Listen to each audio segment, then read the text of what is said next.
Oh, hi everyone! It's Krista here, and I'm not one for videos, but my friends have encouraged me to make them. So I'm really blissed out right now. It is April 7th.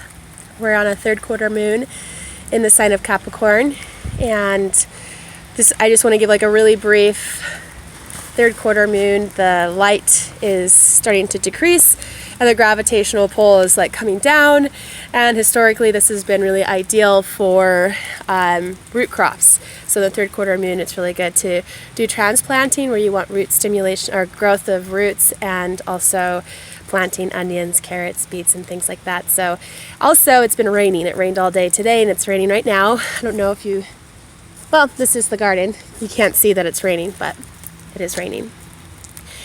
And so I'm really excited because it's a really ideal day for herb transplants, because herbs love when they're transplanted wet soil, and then as they mature they love really deep soaks. And so I just wanted to go through the herbs that I'm transplanting today, as I am enjoying such advantageous weather both on this earthly plane and on the planetary levels, and supporting these transplants.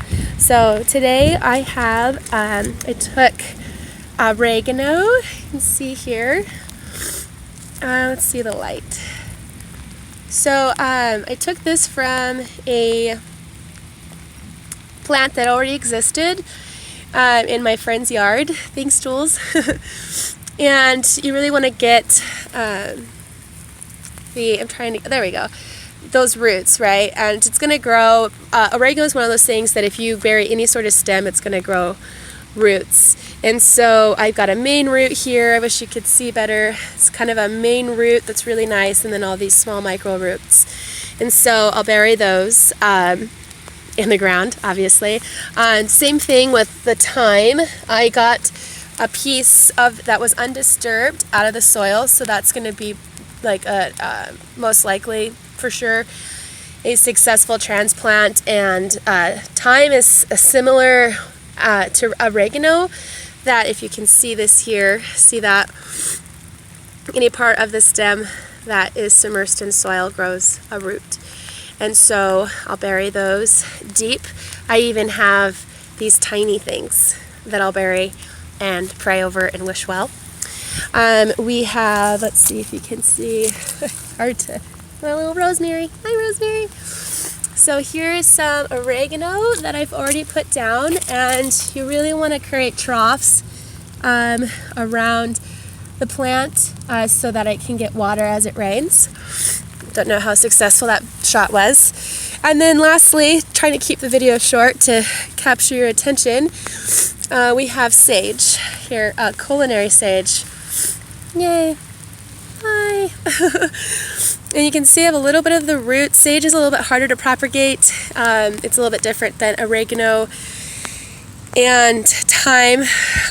So my plan here is I'm going to bury it right up to the first leaf. You see that? First leaf. Let's see. There we go. I'm going to bury this whole thing. I have another stem in here where I don't see any roots, but I can't talk and do that. Let's see. Here we go. These little nodes right here, these will most likely, oh, there we go, grow roots. So again, I'm going to bury this thing down to its leaf, and again, pray over it and wish it well. And that's thunder. So just a really beautiful day to be outside. To be planting in the elements, and that's really important. It's important, a part of our Earth's connection. And I would say don't be afraid of the elements and the rain and the thunder, and that's how we learn about their medicine and their symbols and their archetypes. And the last thing I want to say, well, not last thing, but the one thing I learned today, as it doesn't often rain in Boise, Idaho, which is where I am, is when it's raining, wear gloves, because I don't often wear gloves. I kind of like the hands-on, but then you get hands like this, which is awesome until you want to like take your headphones out or answer a phone call or open a pack of seeds. So gloves, at least on one hand, your planting hand, or just having one clean hand, I think is really helpful. So that's the one thing I learned today.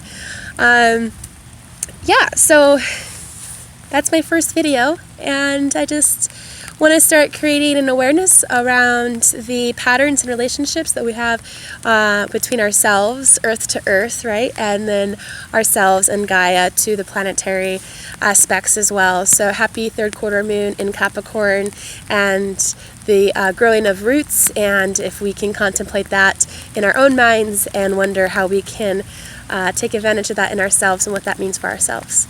So happy spring, everyone. Okay, mwah.